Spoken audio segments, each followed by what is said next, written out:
बे निज्लागुरियाव निजोरा बे गोदान पिकनिक स्पट ओपनिं खालामनो मोननानै गोसोआव गोजोननाय मोनदों। दा गाहामै गाहाम बे पिकनिक स्पटखौ अपारेट खालामनो हाथों कमिटिया आरो लोगोसे माने बियो सास्टेनेबल जाथों। सास्टेनेबल माने कि इकोनमिक डेभेलपमेन्ट खालामनो हाथों रायजोफोरखौ जायगानि मानसिफोरनो माने एन्टारटेनमेन्ट होनो हाथों आरो जोङो बेबादिनो दाब दाब जायगायाव माने कि इक' टुरिजिम बिदिनो माने स्पट पिकनिक स्पट बा टुरिजिम स्पट माने खालामनाया बे मोनसे जोंनि थाखाय मोजां खौरां। बेजों जोंनि माने लकेल टुरिजिमखौ जोङो माने प्रमट खालामनो हागोन।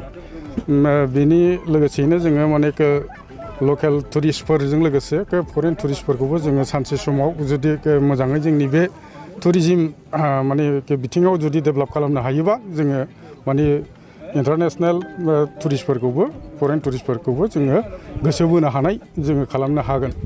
दा बेराफारसेथिं जोङो सिन्था खालामनो गोनाङा बेसो जे जोंहा माने गोदो गोदायनिफ्रायनो बर' हारि बा बे ओनसोलाव थाग्रा रायजो राजाफ्रा माने लावखार ओंखाम जानाय नियम दङमोन। दा बे लावखार ओंखाम जानाय बेबादि पिकनिक स्पटफ्राव माने खालामफैयो। बे पिकनिक स्पटफ्रा जोंनि माने टुरिस्टफोरनि सिगाङाव जाहाथे जोंनि कालचार ट्रेडिशन डिसिप्लिन आरो जोंनि बे सोदोमस्रिखौ मोजाङै माने दिन्थिहरनो हायो आरो मोजाङै जुदि बिसोरखौ हस्पिटेलिटि होनानै वेलकाम खालामनानै बरायनानै बिथांमोननो माने थोजासे माने गोसोनि गोजोननायखौ होनो हायो। बे फारसे जोङो नाजानांगोन। दा बे जोंहा माने दिवसेयावबो अपेन खालामदों, मोनाबिलियावबो अपेन खालामदों आरो दिनै निज्ला बे मोनथाम टुरिस्ट स्पटआ खाथि खाथि हिसाबै बेखौ मोनसे माने लकेल टुरिस्ट सार्किट बादि खालामनो हायो।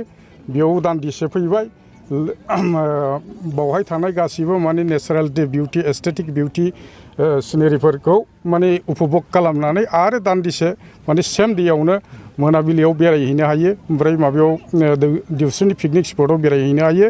बेबादि माने टुरिस्ट सार्किट लकेल टुरिस्ट सार्किट बानायनायनि बावहाय माने मोनसे फिजिबिलिटि दङ होननानै बुंनो हायो आरोखि।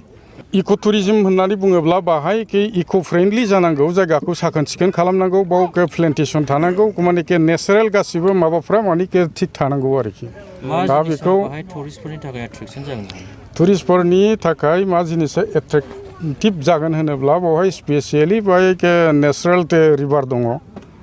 बे नेचारेल रिभारखौ जोङो माने माब्रैहाय माने जोङो माने टुरिस्टखौ एट्रेक्टिभ खालामनो थाखाय मा रोखोमै जोङो प्रजेक्ट लायोब्ला थिग जागोन बेखौ कमिटिनि मानसिफ्रा आरो कनसार्न डिपार्टमेन्टनि मानसिफ्रा सिन्था खालामनानै लायोबा मोजां जागोन। मोनसे टुरिस्ट स्पट बा पिकनिक बा टुरिजिम कमिटिनि मानसिफ्रा इक'नमिकेलि सास्टेनेबल जानांगौब्ला आरो बे टुरिस्ट स्पटआ माने लं लास्टिं जानांगौबा बेवहाय मोनसे डिटेल प्रजेक्ट रिपर्ट नांगौ जायो। बे डिटेल प्रजेक्ट रिपर्टखौ डिपार्टमेन्टजों लोगो नांनानै जायफोरनाखि कनसार्न माने कमिटिफोर दं बिथांमोना स्टेक हल्डारफ्रा माने डिटेल प्रजेक्ट रिपर्ट बानायनानै बिभिन्न माने फान्डिं एजेन्सिनिफ्राय फान्ड लानो हायो। बे रोखोमैनो बे फान्डनि गेजेरजोंनो बिथांमोनहा माने बे स्पटखौ टुरिजिमखौ डेभेलप खालामनो प्रमट खालामनो हागोन। दा बिदि माने मददखौ लानो थाखाय माने स्टेक हल्डारफ्रा नाजानांगोन आरोखि। गिबियावनो आङो इक' टुरिजिमनिफ्राय जोंनि निजोरा इक' टुरिजिमनिफ्राय एबा नुजाफैनो हानाय निउस पर्टेल नोंथांमोनखौ गिबियावनो साबायखर बावग्रोदों जोंनि बे प्रग्रामाव नुजाफैनो हानायनि थाखाय। आं गिबियावनो खावलायनो लुबैदों जोंहा बे निज्लागुरि निजोरा इक' टुरिजिमा बेयाव मोनसे एट्राक्टिभ मानसिनि गोसोखौ बोनो हानाय माखासे भिउसफोर दङ। जेरै बे जोंनि बे जे जायगायाव जों बानायदों बे जायगाया मोनसे दै दङ। बे दैया जाहैबाय निज्ला रिभार होनना बुङो, जायखौ निज्रा होननानै बुङो। बे दैया दानिल' नङा, जों जोनोम जायैनि सिगांनो बे दैया दं आरो बे दैजोंनो जोंहा मा ओरै बेंटल थुक्राझार आरो ओरै जोंनि मा होनना बुङो बेंटल खुंग्रि बेफोर साइडनि गासै आबादारिफोरा बेजोंनो जिउ खुंनानै दं। आरो लोगोसे जोंहा बे ओरै साइडआवहाय दैनि जोंहा बोरियावहाय जोंहा बैग्रि बागान दं समायनानो। दा बेफोरबायदि जोंहा भिउसफ्रा दं आरो बेयाव बुंनो थाङोब्ला लामायाथ' गोबां साइडजों फैनो हायो आं थोंजोङै बुंनो लुबैदों मोननै साइडजोंखौ मोनसेया जाहैबाय गिबियावनो दं जोंहा काजलगावजों जोङो फैनो हायो काजलगावनिफ्राय बेंटलनिफ्राय थुक्राझारनिफ्राय निज्लागुरि डाइरेक्ट फैगोन आरो बेयो आरो जोंहा ओरैजाय सामथाइबारिजों मा होनना बुङो सामथाइबारि टु गुरुबासानिफ्राय रुनिखातानिफ्राय थिनालिनिफ्राय ओरै जोंहा सान्तिपुर आरो बे सान्तिपुर मोननाय लोगो लोगो जोंहा सानजाहा फैनाय सिदा लामा दङ निज्लागुरि गामियाव बबेथिं होननानै सोंबानो मोनगोन आरो बेयावनो ससे 1 किल'मिटारसो फैनानै सान्तिपुरनिफ्राय फैनानै बेयावनो जा मेन गेटआ बेयावनोखा जोंहा गेट खालामदों नोंथांमोना बिसिम फैनानै जोंनि बे निजोरा इक' टुरिजम एन्ड पिकनिक स्पटआव फैनो हागोन आरो बेनो जे जोंनि साखाथियाव थानाय माखासे माबाफ्राव जोङो नुदों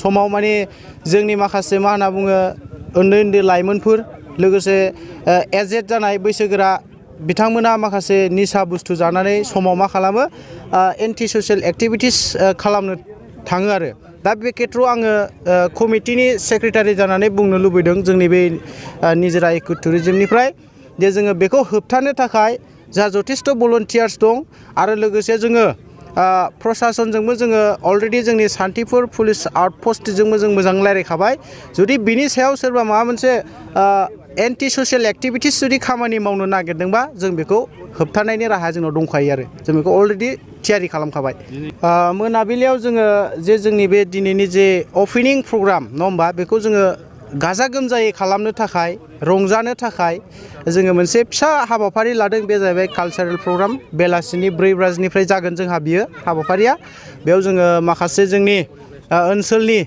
गायकफोरखौ जों लेंहरदों जेरै गिताश्री रामसियारि गुवाहाटीनिफ्राय फैगोन आरो लोगोसे जोंहा चिरां डिस्ट्रिक्टनिनो जोंहा निफु बसुमतारी फैगोन आरो लोगोसे क'क्राझारनि जोंहा नेपालि गायक फंबायमोन फैगोन आरो लोगोसेनो जोंनि ओनसोलनि माखासे जौगाफुनाय बा दासो जाखांफुबोनाय लाइमोनफोरनि मोसानाय जों बेखौ होगोन आरो बेखिनियानो